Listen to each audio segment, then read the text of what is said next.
Dia adalah contoh buruk di mata para tetua sekte. Setiap hari hanya bermalas-malasan. Padahal, kultivasinya telah mencapai puncak di dunia ini. Karena di kehidupan sebelumnya, dia mati mendadak di depan komputer akibat kerja Rodi 996. Tuhan kasihan padanya dan memberinya kesempatan hidup kembali. Di kehidupan ini, Hua Qingyun adalah murid inti biasa dari Sekte Pedang Awan Biru di alam Changyuan. Dia memiliki tujuan hidup untuk bekerja dari jam 9 pagi sampai 5 sore dan menolak persaingan ketat.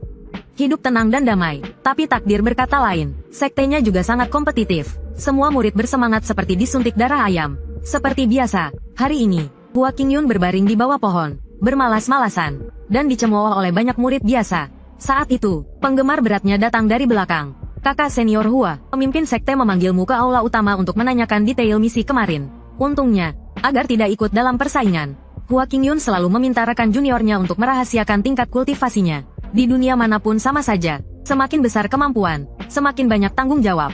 Ini adalah dunia kultivasi, terbagi menjadi 6 ranah. Ranah pemurnian Qi, ranah transformasi roh, ranah pengumpulan jiwa, ranah istana roh, ranah istana unggul, dan ranah transendensi. Setiap ranah dibagi lagi menjadi 9 tingkat. Dan pemimpin Sekte Pedang Awan Biru ini adalah ahli terkemuka di ranah transendensi tingkat 6. Dijuluki Dewa Pedang Awan Biru, Wen Jian. Tapi tidak ada yang tahu kalau dia sebenarnya pecinta teh. Hua Qingyun menggunakan teknik berkebun dari kehidupan sebelumnya dan kehidupan saat ini untuk membudidayakan teh, dan berhasil membuatnya terpikat. Bagaimanapun, menjilat atasan adalah keterampilan wajib bagi pekerja. Saat itu, Hua Qingyun mengeluarkan sebuah manik yang dia temukan saat membunuh murid Sekte Awan Iblis kemarin lusa. Melihat itu, Wen Jian langsung menegang manik jiwa darah, lalu dia hendak memberitahu Hua Qingyun tentang tujuan Sekte Awan Iblis. Tapi dia langsung menolak. Aku tidak mau dengar, aku tidak ingin tahu apapun. Bercanda, kalau aku dengar, bukankah aku harus lembur? Setelah mengatakan itu, Hua Qingyun langsung kabur. Tapi dia dipanggil kembali oleh Wen Jian. Setelah berbasa-basi sebentar, dia memberitahu Hua Qingyun bahwa karena dia bolos pertemuan teknik pedang terakhir kali, banyak ketua aula memintaku untuk mencabut statusmu sebagai murid inti. Mendengar itu, Hua Qingyun langsung kegirangan. Bayangkan, jika dia menjadi murid dalam, siapa yang berani menuduhnya bermalas-malasan? Jiwa pemalas Hua Qingyun langsung berkobar, dan dia langsung bertanya kapan status murid intinya akan dicabut. Wen Jian sangat kesal melihat Hua Qingyun yang cengengesan. Saat hendak marah, sebuah suara manis terdengar di aula utama. Salam, pemimpin sekte dan kakak senior Hua. Ternyata orang yang tiba-tiba datang adalah murid utama Sekte Pedang Awan Biru, Yue Jiangxin. Di usianya yang masih muda, dia telah mencapai ranah istana unggul tingkat 4. Dianggap sebagai penerus sekte di masa depan. Sedangkan si pemalas tua Hua Qingyun adalah murid inti, peringkat terakhir. Tapi Yue Jiangxin bingung. Puluhan ribu murid inti sekte siang dan malam berusaha keras untuk menjadi murid inti sejati. Tetapi kakak senior ini malah suka jungkir balik 360 derajat ke bawah. Namun, Hua Qingyun punya alasan sendiri. Katanya dia sudah lama terjebak di alam linggong. Jadi dia harus mulai dari murid inti untuk memperkuat dasar-dasarnya, lalu mencari kesempatan untuk menerobos hambatan. Setelah mendengar itu, Yue Jiangxin langsung menunjukkan ekspresi kagum. Dia tidak menyangka kakak senior Hua begitu ambisius, dan sangat berbeda dari rumor yang beredar. Jiangxin sungguh dangkal. Hahaha, adik junior terlalu sopan. Alasan Wen Jian memanggil Yue Jiangxin kali ini adalah karena para tetua punya permintaan untuk Hua Qingyun, yaitu agar dia dan Yue Jiangxin menjalankan misi bersama dan belajar dari etos kerja keras sang murid utama.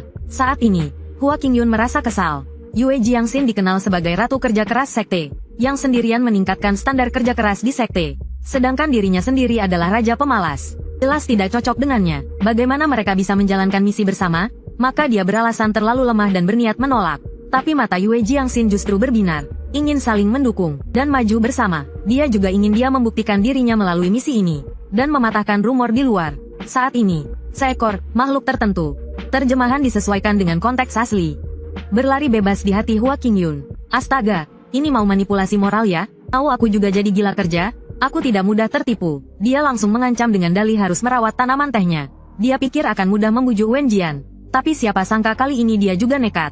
Agar Hua Qingyun tidak malas-malasan lagi, dia langsung menawarkan keuntungan yang luar biasa. Selama dia menyelesaikan misi ini, dia bisa cuti berbayar selama 3 hari. Mendengar ini, Hua Qingyun hampir melayang. Selesai misi bisa bersantai 3 hari. Dan masih digaji pula. Semangat, misi ini, semangat. Aku, Hua Qingyun, terima. Tuhan pun tak bisa menghentikanku. Keesokan harinya, Yue Jiangxin sudah berada di lapangan latihan sekte sejak pagi. Saat tengah hari, dia sudah berlatih pedang 3000 kali dan berkeringat deras. Sedangkan Raja Pemalas kita baru saja bangun tidur. Adik junior rajin sekali ya. Yue Jiangxin mengeluh karena dia sudah terlambat seperempat jam. Dan dengan kesal merasa kakak senior ini terlalu santai. Hua Qingyun tidak peduli. Sebagai pekerja, seharusnya kita santai saja. Ngapain kerja keras? Sudahlah, adik junior. Aku pasti akan berlatih lebih giat lagi nanti. Yue Jiangxin hanya bisa pasrah. Waktunya sudah tidak pagi lagi. Ayo kita berangkat. Dalam perjalanan, Hua Qingyun dan Yue Jiangxin merasa, kasus hilangnya penduduk desa ini kemungkinan besar berkaitan dengan Sekte Moyun. Ketika Hua Qingyun mendengar Yue Jiangxin mengatakan akan melindunginya yang berkultivasi rendah, hatinya berbunga-bunga. Dia bersyukur telah menyembunyikan tingkat kultivasinya. Tidak hanya mendapatkan perlindungan, dia juga mendapatkan cuti berbayar 3 hari. Kali ini kita benar-benar menang besar. Tak lama kemudian, keduanya tiba di atas desa di pegunungan Tianyun. Saat Yue Jiangxin hendak berdiskusi dengan Hua Qingyun untuk mencari informasi dari penduduk desa secara terpisah, Hua Qingyun merogoh-rogoh sakunya, lalu mengeluarkan sebuah jam tangan. Dia mulai menghitung mundur 4, 3, 2, 1, 5, lalu berkata, "Waktunya pulang, adik junior. Aku mau istirahat dulu. Tugas mencari informasi kuserahkan padamu." Sebelum Yue Jiangxin sempat bereaksi, Hua Qingyun sudah kabur sejauh 1000 meter. Di penginapan Anxiang di desa, minta 1 kamar, kata Hua Qingyun. Hua Qingyun menatap lengan penjaga penginapan, dan langsung menyadari ada yang aneh. Tapi bodoh amat, pikirnya. Sekarang kan waktunya istirahat. Berbaring di tempat tidur, Hua Qingyun teringat adik juniornya. Tapi dia pikir dengan kultivasinya, adik juniornya tidak akan mengalami masalah besar. Lalu dia pun tertidur. Namun tak lama kemudian, terdengar suara ribut-ribut dari luar pintu. Hua Qingyun merasa suara itu familiar. Begitu dia keluar kamar, dia melihat Yue Jiangxin sedang berdebat dengan penjaga penginapan. Penjaga penginapan tidak mengizinkan Yue Jiangxin menginap. Dengan alasan kamar sudah penuh, maka Hua Qingyun menyuruhnya sekamar dengan dirinya. Mendengar itu, wajah Yue Jiangxin langsung memerah. Dia langsung mulai berhayal macam-macam. "Kecuali kau mau tidur di jalan," kata Hua Qingyun menyiramnya dengan air dingin. Rona merah di wajah Yue Jiangxin langsung memudar. Lagi pula, kalaupun Hua Qingyun macam-macam, dia toh tidak akan bisa mengalahkannya. Dia tahu kalau kakaknya hanyalah seorang pemula di ranah istana roh. Di dalam kamar, Hua Qingyun tidak mempedulikan Yue Jiangxin yang malu-malu. Sambil makan, dia bertanya, "Kau sudah makan malam?" Mendengar itu, Yue Jiangxin langsung bersemangat. "Kita, para kultivator, harus menjernihkan hati dan pikiran, menghindari godaan makanan." Belum selesai dia bicara, sebuah kue melayang ke arahnya, dan menyumpal mulutnya yang cerewet. Yue Jiangxin memonyongkan bibirnya, lalu menelan kue itu. Rasa kue itu langsung meledak di lidahnya. Manis tapi tidak enak, lumer di mulut, dan harum. Seperti aliran air yang menyegarkan. Dia langsung terbuai oleh kelezatan kue itu. Hua Qingyun tidak menghiraukan reaksi adik juniornya, dan mulai mengoceh. Dia mengelabui Yue Jiangxin dengan kata-katanya. Hati yang jernih dapat melihat kebenaran. Dengan kebenaran itu sendiri akan memanifestasikan segala bentuk. Tidak ternoda oleh bentuk, maka terbebaslah. Terbebas seperti biasanya. Itulah yang disebut alami. Setelah selesai mengoceh, Hua Qingyun melihat Yue Jiangxin yang terlihat bodoh, dan mengira otaknya macet. Tiba-tiba Yue Jiangxin berteriak, "Kakak, aku mengerti." Lalu tanpa basa-basi, dia langsung meraih kue di mangkuk. Melihat kue-kuenya menghilang dengan cepat, Hua Qingyun putus asa. "Kueku." Setelah keduanya makan dengan lahap, dengan wajah jijik, ia berbaring di tempat tidur. Sementara Yue Jiangxin yang merasa bersalah duduk bersila, dan mulai berlatih. Kamar yang tadinya ramai, segera menjadi sunyi. Seiring berjalannya waktu, sesosok bayangan gelap terlihat datang keluar rumah. Beberapa saat kemudian, asap tebal memenuhi ruangan. Yue Jiangxin yang masih baru di dunia persilatan pun terjebak. Tanpa disangka, saat sekarat, yang paling ia khawatirkan adalah Si Dui, rekan seperguruannya yang berkultivasi rendah. Ia pun berpesan agar Si Dui segera melarikan diri. Namun, yang tidak diketahuinya adalah, Hua Qingyun adalah seorang ahli tersembunyi di sekte mereka. Trik kecil seperti ini tidak mempan padanya. Adegan berganti, ke hutan kecil di luar desa. Penjaga penginapan berlutut, di hadapan pria misterius. "Tuan, Yue Jiangxin dan temannya telah pingsan." Pria misterius itu langsung gembira, mendengar nama Yue Jiangxin. Sedangkan Hua Qingyun, ia belum pernah mendengarnya. Mungkin dia orang tak dikenal, pikirnya. Benar saja. Pria di atas dahan pohon itu adalah dalang di balik hilangnya para penduduk desa. Pria itu melompat turun dan langsung menghabisi penjaga penginapan. Kemudian, ia mengirim Ahsan dan Ahsi untuk membawa Yue Jiangxin dan temannya. Sementara itu, Yue Jiangxin membuka matanya dengan linglung. Begitu bangun, hal pertama yang terpikirkan adalah menariknya dan segera kabur. Hal pertama yang ia lakukan setelah sadar adalah menarik Hua Qingyun untuk kabur. Hua Qingyun hanya menatap rekan seperguruannya yang polos itu dengan pasrah. Yue Jiangxin tersadar dan bertanya-tanya, mengapa Hua Qingyun, yang kultivasinya lebih rendah darinya, baik-baik saja. Dengan kultivasi Hua Qingyun, dupa pemutus roh seharusnya mempan padanya. Ternyata, Saat pertama kali menginap di penginapan ini, Hua Qingyun merasa ada yang aneh dengan pemiliknya.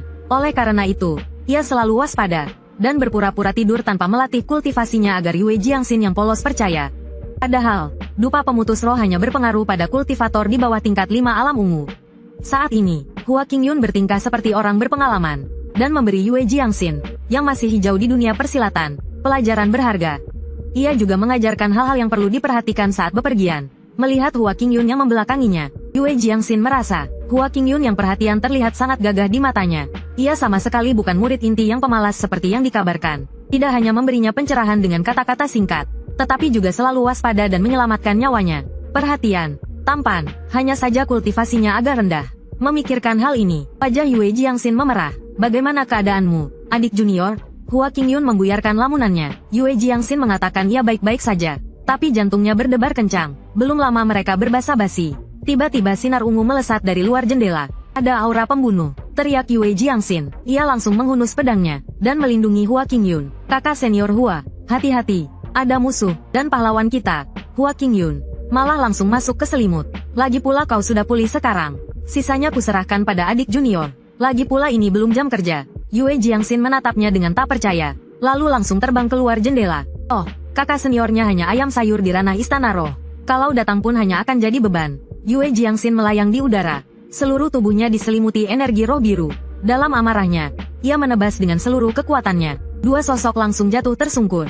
Wanita yang marah memang menakutkan. Apalagi Yue Jiangxin, Dewi Sekte. Jadi, sobat, jangan pernah membuat Dewi marah. Kalau menjilat, jilatlah sampai mati. Melihat kedua orang di tanah, Yue Jiangxin mengenali mereka sebagai murid inti Sekte Roh Ungu. Tapi melihat mata mereka kosong. Mungkinkah mereka dikendalikan? Kejadian ini pasti berhubungan dengan Sekte Awan Iblis. Belum sempat Yue Jiangxin bereaksi, 9 cambukan petir tiba-tiba menyerangnya. Saat menghindar, Yue Jiangxin menyerang dengan marah. Energi rohnya langsung mengamuk. Busur listrik biru melilit pedangnya. Ia berteriak, jurus pedang Qingyun, membelah awan dan bulan. Seketika, energi pedang yang dahsyat langsung menebas kedua orang itu. Dengan sikap angkuh, ia menatap kedua orang di tanah. Tapi ia tidak tahu, kakak seniornya sedang menyaksikan seluruh pertempuran dengan kesadaran spiritualnya. Menonton pertempuran dengan kesadaran spiritual memang mudah. Tak perlu membuka mata, wanita di medan perang itu melihat pria yang terluka di tanah, yang secara mengejutkan telah membangkitkan sedikit kesadaran diri dalam amarahnya. Lihat, sobat, asalkan kau cukup tampan, bahkan saat tidur pun ada wanita yang mencintaimu. Wanita yang tergila-gila karena cinta memang menakutkan. Yue Jiangxin hampir tak bisa menahan diri. Energi roh yang mengamuk menyebar di hutan. Tingkat keempat Istana Ungu memang mengerikan. Saat Yue Jiangxin mengagumi kekuatan aneh lawannya, wanita berbaju ungu itu curang dengan langsung mengeluarkan jurus pamungkasnya. Yue Jiangxin pun tak lagi menahan diri. Seketika, busur listrik biru berkedip di sekitar pedangnya. Diam-diam, Hua Qingyun mengagumi bakat adik juniornya. Hanya saja ia belum menyadari bahaya yang mengintai. Setelah berkata begitu, selembar daun hijau jatuh ke telapak tangan Hua Qingyun. Ini seharusnya cukup. Saat itu, energi roh yang mengamuk merembes keluar dari tubuh Yue Jiangxin. Berkumpul di pedangnya, pedang terhunus. Energi roh yang ganas langsung menyebar ke segala arah. Jurus pedang Qingyun, mencabut pedang. Gelombang pedang raksasa yang dahsyat langsung menelan wanita berbaju ungu itu. Setelah itu, Yue Jiangxin perlahan mendarat. Ia sedang berpikir apakah bisa menyadarkan mereka berdua. Tapi pria di belakangnya tiba-tiba menyerangnya dari belakang. Saat ia menyadarinya, sudah terlambat. Di saat genting, seberkas cahaya hijau melintas, langsung menangkis serangan itu. Merasakan energi ledakan yang mengerikan di belakangnya, Yue Jiangxin merasa ngeri. Jika terkena, akibatnya akan mengerikan. Tapi, cahaya hijau itu apa? Daun, siapa yang menyelamatkanku? Di dalam ruangan, Hua Qingyun memperhatikan adik seperguruannya, dan berpura-pura bangun untuk bertanya.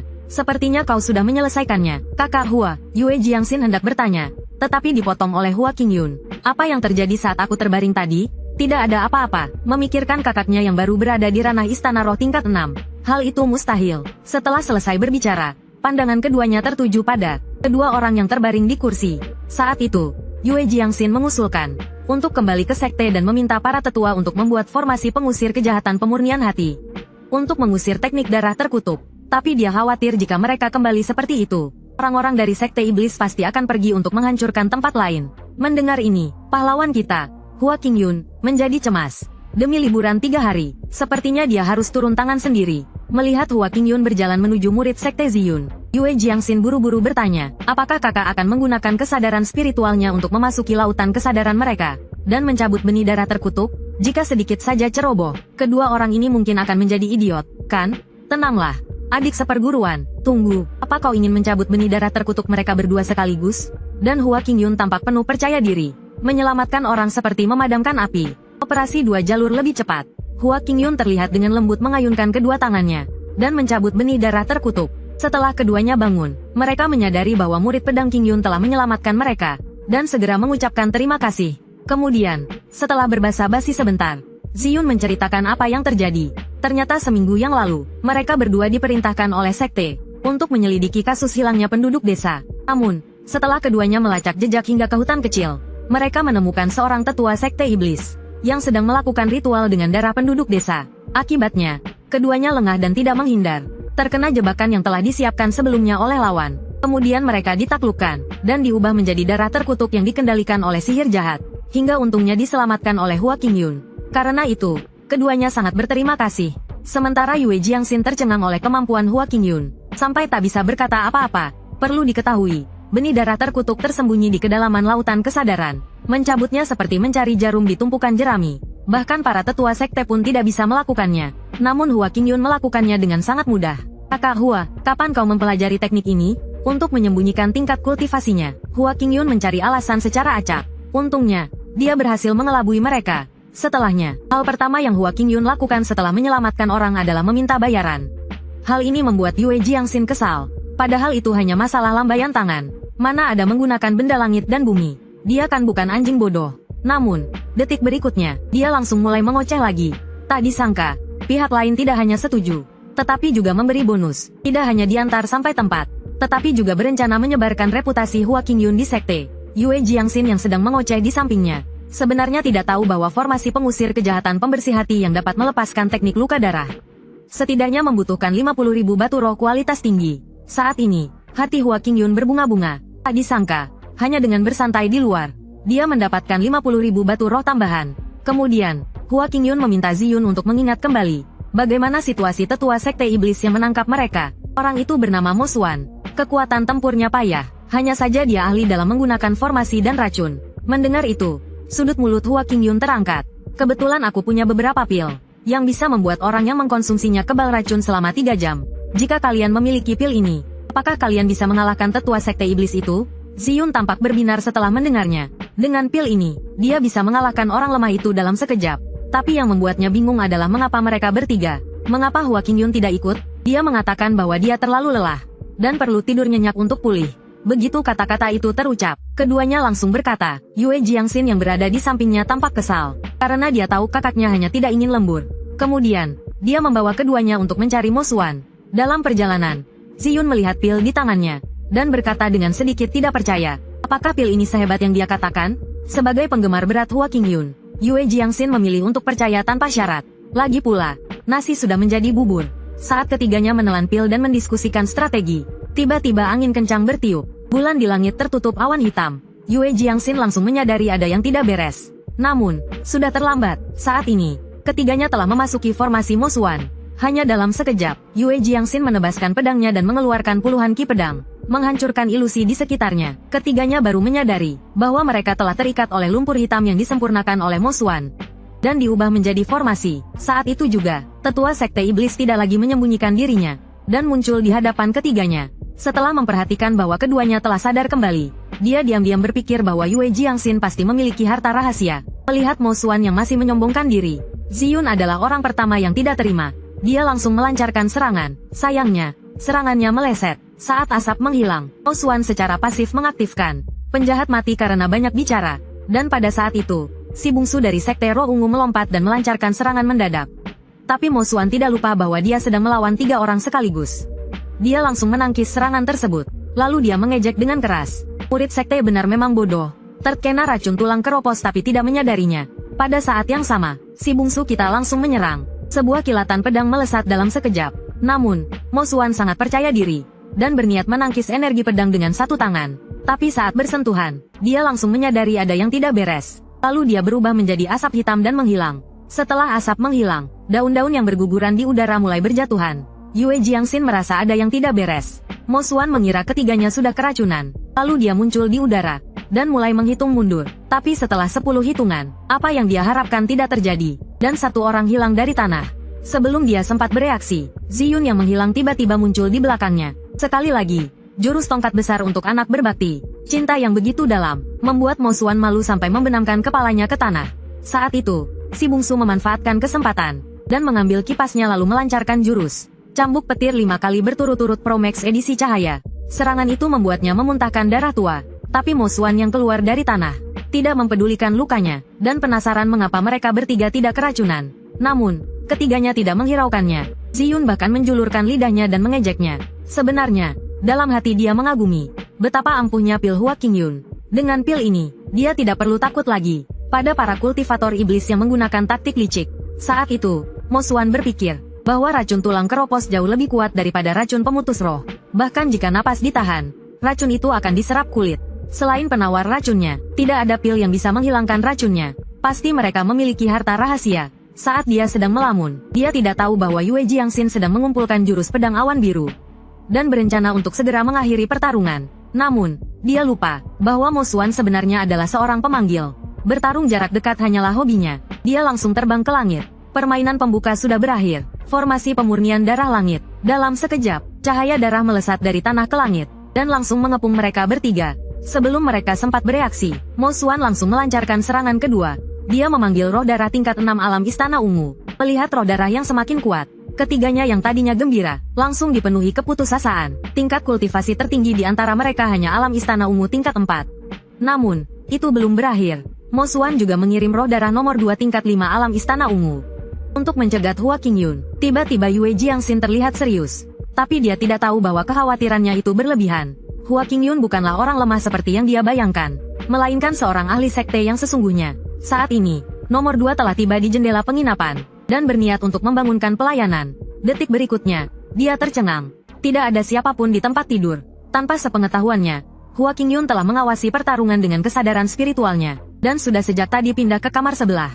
Tapi belum sempat senang beberapa detik, ketukan di jendela berubah menjadi ledakan. Nomor 2 yang baru saja menenangkan diri, mendongak dan melihat Hua Qingyun yang telah dibangunkannya. Sementara Hua Qingyun memegang dahinya dengan tangan kanan. Ekspresinya semakin dingin. Tidak menemukan orangnya. Kau tidak tahu harus kembali? Haruskah kau menyeret orang lain untuk lembur? Di sisi lain, ketiga orang yang terjebak dalam formasi. Setelah beberapa percobaan, Yue Jiangxin tahu jika mereka terus bertarung seperti ini, cepat atau lambat mereka akan mati karena kemampuan generasi Sue Kui yang mengerikan.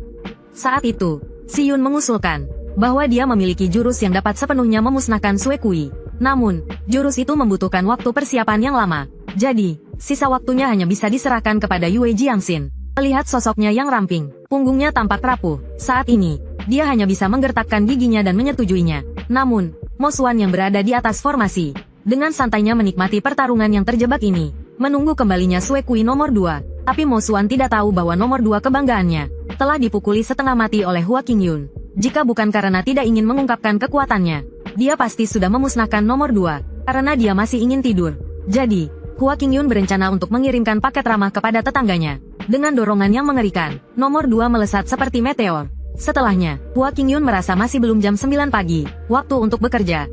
Dia masih bisa tidur sebentar lagi. Lalu dia berbalik untuk mencari kamar baru. Sementara di sisi lain, Yue Jiangxin sedang menghadapi bayangan tinju merah raksasa. Dia hanya berhasil menangkisnya dengan mengerahkan seluruh kekuatannya. Suasana putus asa menyelimuti seluruh tempat itu. Dengan dukungan formasi, Sue Kui semakin kuat. Melihat Yue Jiangxin dan yang lainnya tidak dapat bertahan, Mo Xuan mulai kehilangan minat. Dia kemudian memerintahkan Sue Kui untuk segera mengakhiri pertarungan. Melihat Sue Kui menyerangnya, sekelebat keputusasaan melintas di mata Yue Jiangxin. Namun, tiba-tiba seberkas cahaya merah melintas di belakang Mo Xuan. Dalam sekejap, cahaya itu menembus formasi dan membanting nomor 1 ke tanah. Asap menghilang, ekspresi terkejut muncul di wajah keduanya. Melihat nomor 1 dan nomor 2 hancur berkeping-keping, Mo Xuan berteriak, tidak mungkin. Kemudian keduanya berpikir, pasti tetua sekte pedang Qingyun yang lewat yang melakukannya. Tapi tak disangka, Mo Xuan masih punya kartu as. Terdengar suara teknik penguatan Sue Kui. Sue Kui yang hancur berkeping-keping langsung menyatu kembali, dan langsung menyerbu ke arah Yue Jiangxin. Tepat di saat genting, jurus pamungkas Ziyun akhirnya siap. Petir menyambar di sekujur tubuhnya. Lalu ia melompat tinggi. Petir ungu dan Sue Kui bertabrakan. Petir ungu yang dahsyat meledak seketika. Dan saat keduanya bertarung sengit, protagonis kita sudah tertidur lelap. Keesokan harinya, angin sepoi-sepoi berhembus. Hua Qingyun menikmati sinar matahari pagi. Tapi begitu dia membuka matanya, ia melihat hari yang damai. Sepertinya adik seperguruannya telah bekerja semalaman suntuk, tapi tetap tidak bisa mengalahkan tetua sekte iblis ini. Lalu ia mengeluarkan arloji sakunya, dan melihat waktu. Sudah waktunya berangkat kerja. Sementara itu, di medan perang, tanah hancur berantakan, dan terbentuk lubang besar di tengahnya. Ziyun menatap nomor 1 yang telah hancur menjadi daging cincang. Ya, dia menang, tapi serangan barusan telah menguras seluruh kekuatan spiritualnya. Bahkan Yue Jianxin pun kagum akan kekuatannya. Tapi ketiganya belum sempat bergembira. Dari langit di atas formasi yang hancur, terdengar raungan marah. Nomor 1 adalah hasil kerja kerasnya selama puluhan tahun. Dan kedua orang dari sekte Ziyun sudah tidak memiliki kekuatan untuk bertarung lagi. Mereka hanya bisa berharap pada Yue Jianxin. Saat itu, kekuatan spiritualnya melonjak. Seketika, kilatan petir biru melesat ke langit, dan menghantam musuhan yang sedang marah. Sementara itu, tangan darah yang ia keluarkan, hampir mengenai Yue Jianxin. Matanya terpejam erat, dengan jurus Wan Lai Juji, ia menghancurkan kedua tangan darah itu. Hanya niat membunuh yang membara yang tersisa di mata emasnya. Saat itu, Mo Xuan hampir gila. Ia ingin melihat berapa banyak lagi pedang yang bisa dikeluarkan Yue Jianxin. Tapi ia tidak tahu, bahwa target serangan Yue Jianxin bukanlah dirinya. Formasi yang tadinya hanya memiliki satu celah, sekarang hancur berkeping-keping. Hanya dengan begitu, kekuatannya tidak akan tertahan. Tapi Mo Xuan sudah kalap. Ia rela mengorbankan umurnya untuk mengaktifkan jurus rahasia. Di telapak tangannya yang kering, terbentuk sebuah formasi kecil. Yue Jianxin ingin menghentikannya, tapi sudah terlambat. Beberapa pedang darah langsung menusuk punggungnya. Titik akupunturnya telah disegel, dan ia tidak bisa menggunakan kekuatan spiritualnya. Yang lebih membuatnya putus asa, kedua orang dari sekte Ziyun kembali menjadi Sue Kui. Ia ingin Yue Jianxin membayar mahal, menjadi tumbal pertama untuk jurus rahasianya. Jadi, menyerahlah, aku akan memenuhi tubuhmu dengan keputusasaan. Saat itu, Yue Jianxin dipenuhi penyesalan. Ia tidak mendengarkan nasihat kakaknya, dan jatuh ke dalam perangkap lagi dan lagi. Saat ia benar-benar putus asa, sebuah suara menggema di langit. Bajingan, lepaskan adik seperguruanku. Melihat kakaknya datang untuk menyelamatkannya, ia tidak bisa merasa senang. Dengan kultivasinya, bukankah ini bunuh diri? Saat Mo Xuan tahu bahwa hanya Hua Qingyun yang datang, tanpa ragu, langsung menyerang. Berlaga juga lihat-lihat level dulu. Hua Qingyun hanya menjawab dengan acuh tak acuh. Hancur, tangan darah yang mengelilingi Mo Xuan langsung hancur. Saat ini, di matanya yang pucat, yang terlihat hanyalah ekspresi tak percaya. Tepat saat teknik rahasianya dihancurkan, kedua orang dari sekte Ziyun kembali sadar. Si adik junior langsung menyerang dengan 5 cambukan petir. Sementara Ziyun melompat ke belakang Mo Xuan dan mengayunkan tongkat besinya, langsung membuatnya kembali ke tanah. Saat ini, Yue Jianxin penuh kebingungan dan langsung ingin bertanya pada Hua Qingyun, bukankah kau hanya ayam lemah di ranah istana jiwa? Apa yang sebenarnya terjadi? Yang menjawabnya hanyalah tatapan tenang Hua Qingyun. Bukan hanya dia, kedua murid berbakat sekte Ziyun juga terkejut. Dan sebagai seorang ahli, Hua Qingyun tentu saja harus menyamarkan dirinya. Maka dia memberitahu mereka bertiga, bahwa saat dia menghilangkan benih darah di lautan kesadarannya, dia menemukan akar benih itu terjerat dengan jiwa mereka berdua. Saat itu, dia takut melukai jiwa mereka. Jadi dia hanya membersihkan benih di bagian luar. Tapi ini juga berarti mereka berdua kapan saja bisa dikendalikan lagi. Jadi dia meninggalkan beberapa ki pedang di lautan kesadaran mereka. Kedua orang dari sekte Ziyun langsung mengerti mengapa saat Hua Qingyun datang, kendali atas mereka berdua dilepaskan. Tak disangka, si ayam lemah yang disebut Yue Jianxin ternyata sangat cermat, membuat mereka berdua kagum. Tapi adik junior Hua Qingyun yang lugu berbeda. Dia malah menyalahkan dirinya sendiri. Kakak seniornya tidak memberitahunya sebelumnya. Hua Qingyun melihat Yue Jianxin yang cemberut dan tidak mengerti. Dia sudah berhasil. Apa yang masih dia pikirkan? Tapi karena dia adik juniornya dan sangat imut, tentu saja dia harus membujuknya. Maka dia memberitahu Yue Jianxin bahwa dialah kunci kekalahan tetua sekte iblis kali ini. Mendengar ini, wajahnya yang tadinya cemberut langsung dipenuhi keterkejutan. Melihat Yue Jianxin tertipu, Hua Qingyun terus membujuknya. Jika adik junior tidak berpura-pura, bagaimana mungkin dia bisa menggunakan akting sebegitu meyakinkannya untuk menipu tetua sekte iblis yang licik? Yang tak terduga, kedua orang dari sekte Ziyun juga tertipu. Melihat semua orang mengakuinya, wajah Yue Jianxin segera menunjukkan senyum puas. Lalu dia menatap Hua Qingyun dengan kagum. Meskipun kultivasi kakak seniornya rendah, tak disangka dia adalah orang yang bijaksana dan pandai menggunakan strategi. Tapi Hua Qingyun hanya punya satu pikiran, selesaikan pekerjaan sebelum berangkat kerja. Meskipun kultivasinya rendah, ternyata dia adalah orang yang bijaksana, yang memahami segalanya. Selesaikan pekerjaan sebelum berangkat kerja. Bukankah ini berarti libur lebih awal? Tapi kenyataan tak selalu semulus yang diharapkan. Formasi rantai darah pembeku langit di bawah kaki mereka berempat ternyata aktif kembali. Benar, sebagai penjahat, Plot twist adalah suatu keharusan. Dan Hua Qingyun yang baru saja merasa senang. Seberapa bahagianya dia tadi, sekarang kekecewaannya pun sebesar itu. Bersamaan dengan Mo Xuan yang melayang ke atas, Sue Kui nomor 1 dan 2 menghilang, menyatu ke dalam dantiannya.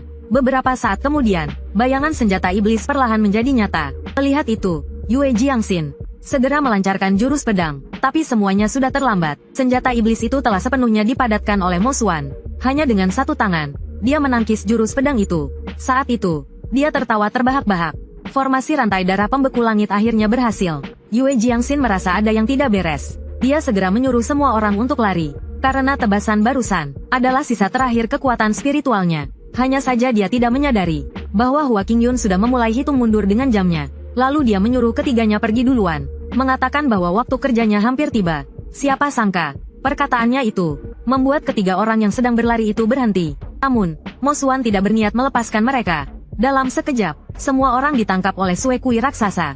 Suasana putus asa kembali memenuhi ruang itu. Mo Xuan ini seperti abadi. Dan saat itu, Yue Jiangxin menemukan hal yang lebih mengerikan.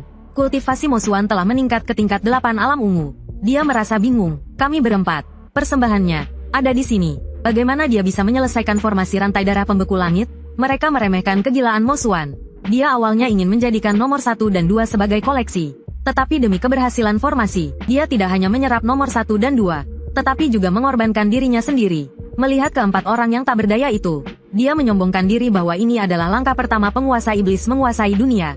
Embrio prajurit iblis Cilian. Mendengar kata prajurit iblis Cilian, Ziyun dan yang lainnya segera teringat catatan di buku kuno tentang kemunculan prajurit iblis 10.000 tahun yang lalu, di mana banyak ahli aliran lurus dibantai, dan sebagian besar wilayah jatuh ke tangan sekte iblis. 5 ahli alam transendensi dari 5 wilayah Zongzu bergabung untuk menghancurkan prajurit iblis Cilian dan mengakhiri bencana tersebut. Namun, Yue Jiangxin menyadari bahwa sampai saat ini, kakak seperguruannya masih menghitung mundur. Kemudian, Mo Xuan tidak banyak bicara, dan berniat untuk langsung menghabisi mereka. Namun saat itu, suara bel memotongnya. Hua Qingyun dengan pasrah, melihat jam di tangannya yang berdering. Karena sudah jam 9, waktu untuk bekerja. Sebelum Mo Xuan sempat mencerna kata bekerja, gelombang pedang biru raksasa langsung menebasnya ke dalam tanah. Karena bekerja berarti Hua Qingyun harus pamer.